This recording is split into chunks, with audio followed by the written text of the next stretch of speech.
திருவண்ணாமலை மாவட்டம் ஆரணி அருகே 8ஆம் வகுப்பு மாணவிக்கு பாலியல் தொல்லை அளிக்கும் விதத்தில் குறுஞ்செய்தி அனுப்பிய தீயணைப்பு படை வீரர் போக்சோ சட்டத்தின் கீழ் பிடிபட்டார். 32 வயதான ஆரணி தீயணைப்பு படை வீரர் ராஜேஷ் கண்ணா வாட்ஸ்அப் மூலம் 8ஆம் வகுப்பு மாணவிக்கு பாலியல் வன்கொடுமை குறுஞ்செய்திகளை அனுப்பி தொல்லை கொடுத்ததாக தெரிகிறது. மாணவியின் தாய் இதுகுறித்து புகார் அளித்ததில் ராஜேஷ் கண்ணா போக்சோ சட்டத்தின் கீழ் பிடிபட்டார். ஸ்டாலின் ஆட்சியில் சிறுமிகள் மீதான பாலியல் குற்றங்கள் அதிகரித்து வருவது பெற்றோர்களை கொதிப்படைய வைத்துள்ளது. திருவண்ணாமலை மாவட்டம் கீழ்பெண்ணாத்தூர் அருகே அரசு பேருந்தும் காரும் நேருக்கு நேர் மோதி விபத்துக்குள்ளானதில் 4 பேர் சம்பவ இடத்திலேயே உயிரிழந்தனர்.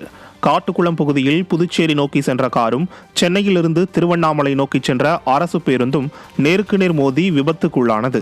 இதில் காரில் பயணம் செய்த புதுச்சேரியைச் சேர்ந்த ஸ்டாலின் மற்றும் அவரது நண்பர்கள் 3 பேர் சம்பவ இடத்திலேயே உயிரிழந்தனர்.